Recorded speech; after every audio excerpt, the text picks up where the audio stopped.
Dear students of class 5th, I am teaching you a chapter, your first chapter of science book, that is growing plants.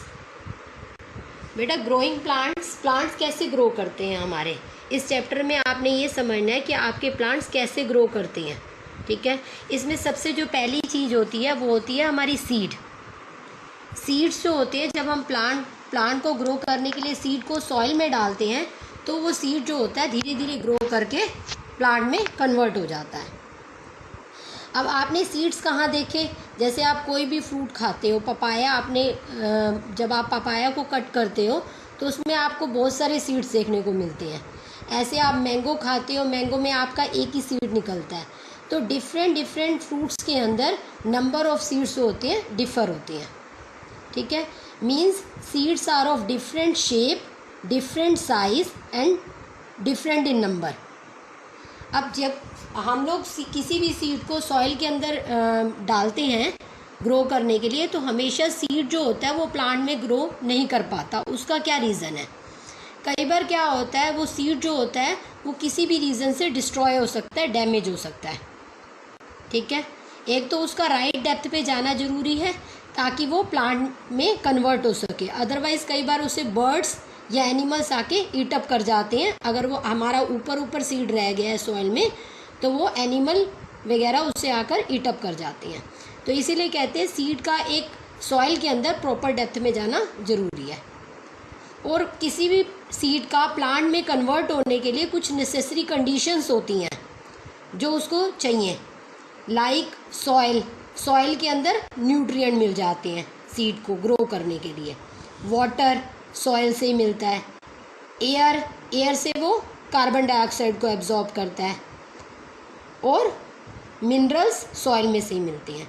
तो इस तरह से necessary conditions जो है वो हमारी कौन कौन सी हैं for a seed to grow into a plant? Air, sunlight, water and minerals and air. ठीक है, तो ये नेसेसरी कंडीशंस हैं for a seed to convert into a. अब आगे है आपका स्ट्रक्चर ऑफ सीड। देखो बेटे, आप कभी भी आपने घर में मम्मी जो है वो आपके लिए बादाम जो है वो भिगो के रख देती होगी सुबह खाने के लिए, कि जो आपके सॉफ्ट बादाम होते हैं वो आपके अच्छे होते हैं ब्रेन के लिए। ठीक है, या फिर कभी मम्मी को देखा होगा आपने ग्राम सीड्स को भिगो के रखते हुए, क्योंकि जब भी हम ग्राम सीड्स को भिगो के रखते हैं तभी वो इजीली जो है वो मॉर्निंग में कुक हो पाते हैं। ठीक है, आप चाहो तो मम्मी से 1-2 दाने लेकर भिगो के भी देख सकते हो। ठीक, नेक्स्ट डे या सबसे इजी चीज़ है आपके लिए बादाम। ठीक है, अब आप मॉर्निंग में उठोगे, आप चाहो तो देखोगे मॉर्निंग में जो उसके ऊपर बादाम के ऊपर की जो कवरिंग है वो आपकी बहुत सॉफ्ट हो गई है। ठीक है, और आप उसको इजीली उतार पा रहे हो। अब वो जो हार्ड कवरिंग है ना उसके अराउंड, जो अब काफ़ी सॉफ्ट हो गई है, उसको बोलते हैं सीड कोट। ठीक है, अब आपने उसको सीड कोट को हटाया और उस बादाम को बड़े आराम से बीच में वो होता है ना डिवाइडेड सा होता है। ठीक है, तो आप उसको बड़े आराम से ओपन करो। ठीक है, तो आपके हाथ में मतलब वो बादाम जो होगा वो खुल जाएगा। तो बीच में आपके एक डेलिकेट पार्ट छोटा सा ऊपर नज़र आएगा। जो छोटा सा ऊपर एक टाइनी सा पार्ट, प्लांट लाइक एक पार्ट नज़र आएगा आपको उन 2 सीड कोट के बीच में, मतलब 2 सीड लीव्स के बीच में। सीड कोट तो कवरिंग है। ठीक है, सीड कोट वो ब्राउन कलर की कवरिंग है जो आपने हटा दी। अब उसके बीच में से आपके वाइट कलर का निकला, आपने उसको बीच में से ओपन किया, ऊपर एक छोटी सी बिल्कुल पतली सी चीज़ नज़र आएगी, डेलिकेट पार्ट, उसको बोलते हैं एम्ब्रियो। और जो ओपन करके 2 बन गए ना, उसको बोलते हैं हम सीड लीव्स। ठीक है, उन सीड लीव्स को बोलते हैं cotyledons.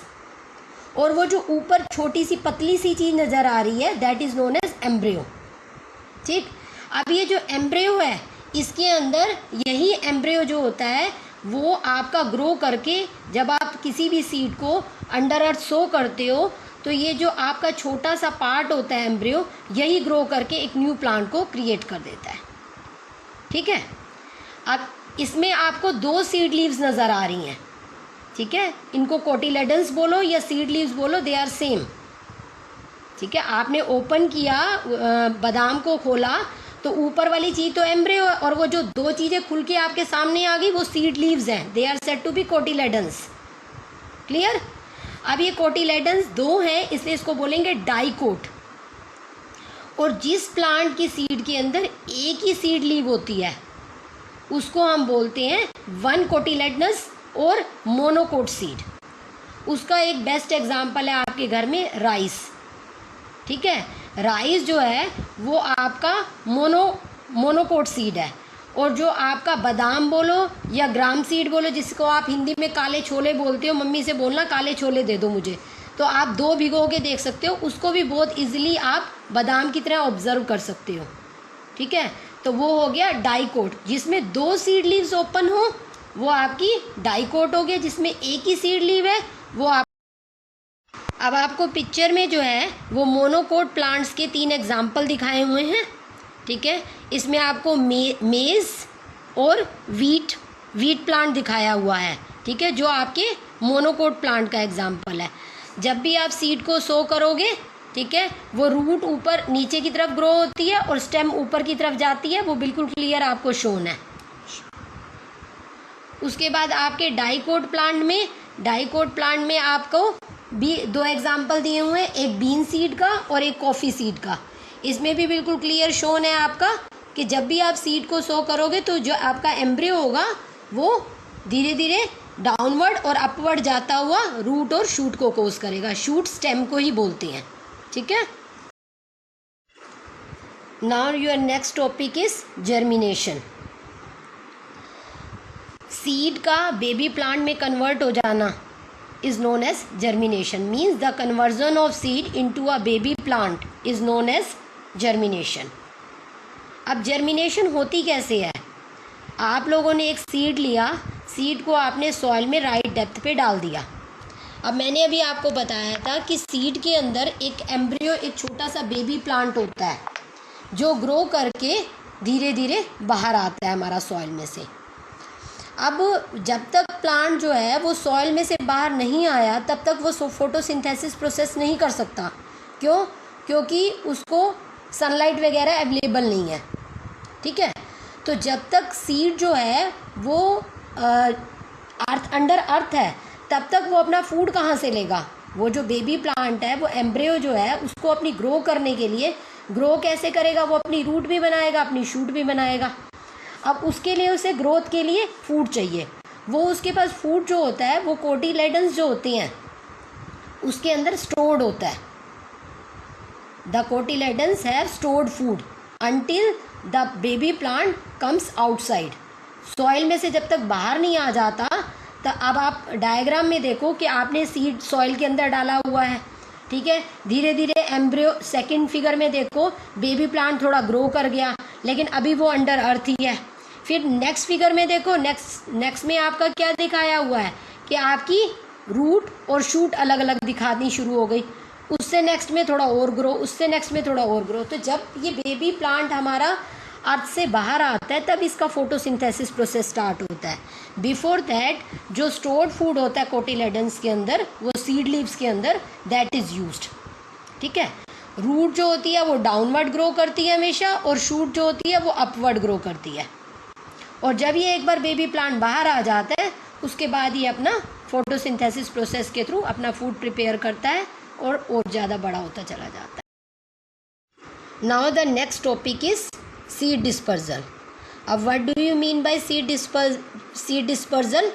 The process of scattering seeds. Seeds का इधर उधर स्कैटर हो जाना, मतलब बिखर जाना, is known as seed dispersal.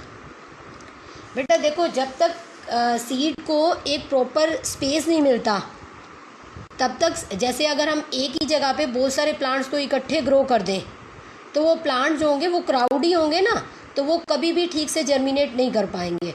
उनको प्रॉपर अमाउंट में सनलाइट चाहिए, वाटर चाहिए, स्पेस चाहिए, और ये सारी चीज़ें तभी प्रॉपर अमाउंट में मिलती हैं जब प्लांट्स के बीच में गैप होता है। ठीक है, और अब जब फार्मर सीड्स डालता है तो वो सीड डिस्पर्सल करता ही है अपने फील्ड के अंदर, लेकिन कुछ नेचुरल वेज होते हैं, हमारे नेचर के अंदर ही कुछ नेचुरल वेज हैं जो सीड डिस्पर्सल कॉज करते हैं। मीन्स सीड का इधर उधर स्कैटर हो जाना away from the mother plant. Away from the mother plant का मतलब ये है जो प्लांट सीड्स दे रहा है उससे दूर जाके सीड्स का बिखर जाना, ताकि वो भी अपने आप को ठीक से जर्मिनेट करके ग्रो कर सके। That is known as seed dispersal. अब इसके जो नेचुरल वेज हैं उसमें हमारा मैं वन बाय वन एक्सप्लेन करूँगी। फर्स्ट है आपका बाय एनिमल्स। अब कुछ एनिमल्स ऐसे होते हैं और बर्ड्स ऐसे होते हैं जो सीड्स को खाते हैं, ठीक है। उन्होंने प्लांट्स को जैसे खाया, अब प्लांट को खाया, प्लांट के फ्रूट को खाया, प्लांट के फ्लावर्स को खाया, तो अब जो सीड्स होते हैं वो उनकी बॉडी में चले गए। अब बॉडी में चले गए तो वो अनडाइजेस्टेड रह जाते हैं, ठीक है। वो सीड्स जो होते हैं वो डाइजेस्ट नहीं होते, और जो भी उनके एक्सक्रीटा हैं, जो ड्रूपिंग्स हैं, उनके थ्रू वो स्टमक से बाहर आ जाते हैं एज सच, ठीक है। अब वो जो जहाँ पर भी वो अपनी ड्रूपिंग्स वगैरह, अपने एक्सक्रीटा वगैरह गिराते हैं, वहीं पर ही वो सीड जो होते हैं वो डिस्पर्स हो जाते हैं। और अगर उन सीड्स को अप्रोप्रिएट कंडीशन मिल जाए तो वो न्यू प्लांट में क्रिएट हो जाते हैं। अब इसका एग्जाम्पल क्या है आपका? इसका एग्जाम्पल है ज़ैंथियम, टाइगर नेल, स्पीयर ग्रास, ठीक है। अब ये जो प्लांट्स, अब ये सबसे बड़ी बात ये है ना कि ये जो प्लांट्स हैं, इनके जो सीड्स हैं उनके अंदर हुक्स होते हैं, ठीक है, या फिर उनके अंदर स्पाइंस होते हैं। स्पाइंस आपको डायग्राम में भी दिखाया हुआ है कि ज़ैंथियम सीड्स के स्पाइंस कैसे होते हैं। अब कुछ तो ऐसे हैं, जैसे मैंने भी बताया कि जो अनडाइजेस्टेड सीड्स हैं वो नीचे गिरे, उनकी ड्रूपिंग्स के साथ, एनिमल्स और बर्ड्स की ड्रूपिंग के साथ नीचे गिरे, और अप्रोप्रिएट कंडीशन मिलने पर वो न्यू प्लांट में क्रिएट हो गए। लेकिन कुछ सीड्स ऐसे होते हैं जिनके अंदर हुक्स होते हैं।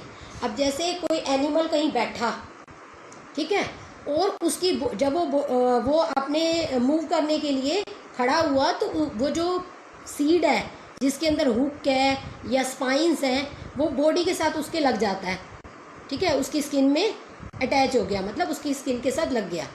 अब वो दोबारा कहीं भी जाएगा, वो एनिमल मूव करके, अब वो फिर दोबारा बैठेगा तो ऑटोमेटिकली वो हो सकता है कि वो गिर जाए उसकी बॉडी से। मीन्स एक जगह से दूसरी जगह पे आपका सीड डिस्पर्जल हो गया।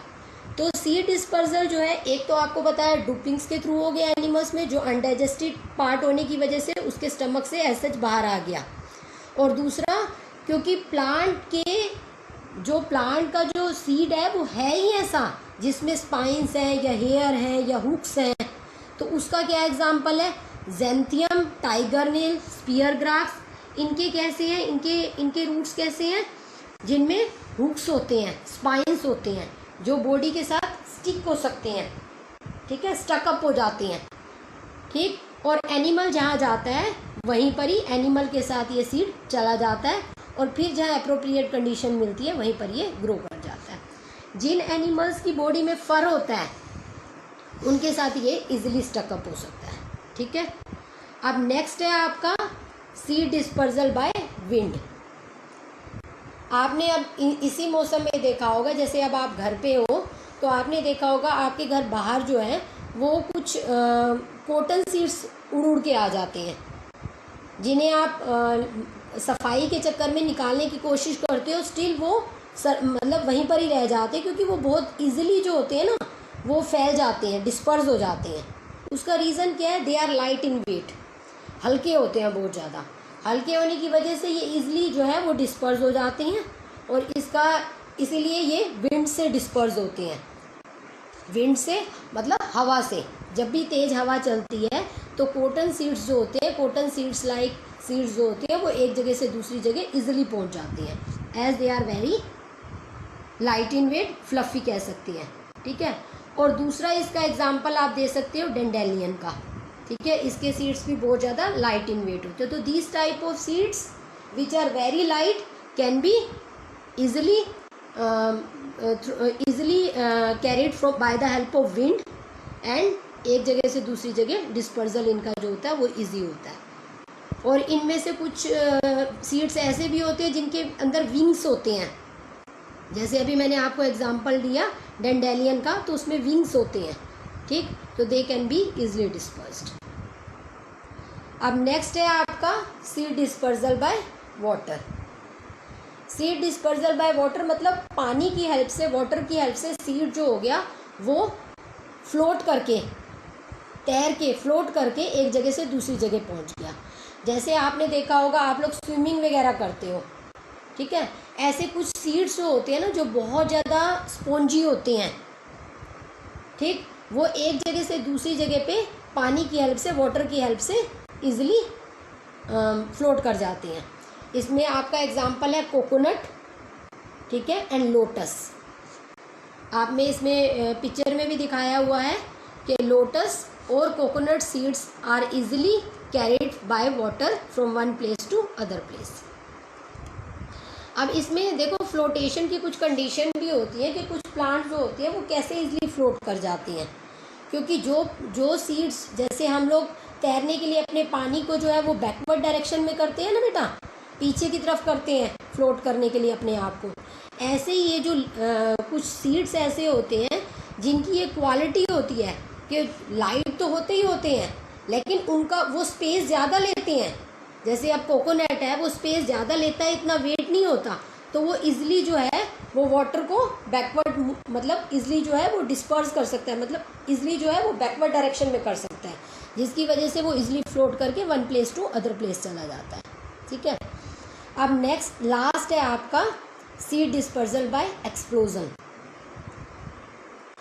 आप लोग घर पे जो है वो पीस वगैरह लाते होगे, मटर वगैरह, तो उसमें क्या होता है, आप कई बार देखते हो कि आपने फ्रिज में उसको पॉलीथीन में रखा और जब आपने उस पॉलीथीन को खोला तो वो जो उसके जो पीस हैं, मटर के जो दाने हैं, वो ऑटोमेटिकली बाहर आए हुए हैं, आपने नहीं उनको ओपन किया, स्टिल वो अपने आप बाहर आए हुए हैं।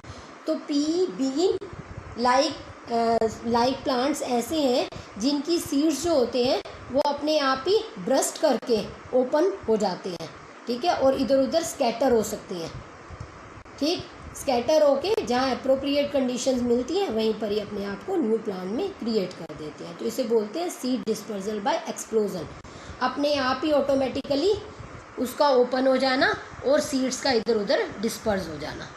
ठीक है, अब आपका जो टॉपिक मैंने जहाँ तक बताया है, यहाँ तक में आपका एक कंसेप्ट चेक आ रहा है ऑन 9th पेज, that you have to do. आपने इस पेज के इस 9th पेज के ऊपर कंसेप्ट चेक को करना है और करके इसकी फ़ोटो जो है आपने व्हाट्सएप पे डाल देनी है। ठीक है, और उसके बाद ही मैं फिर आगे कंटिन्यू करूँगी आपका चैप्टर। और अगर आपको कोई क्वेरी हो इन क्वेश्चंस के अलावा भी तो वो भी आप सेंड कर सकते हो। ठीक है, बट इस चैप्टर को यहाँ तक जो है आपने बाय पिक्चर्स के थ्रू बहुत इजीली आप समझ सकते हो। स्टिल आपको प्रॉब्लम आती है, आप क्वेरी है तो आप डालो।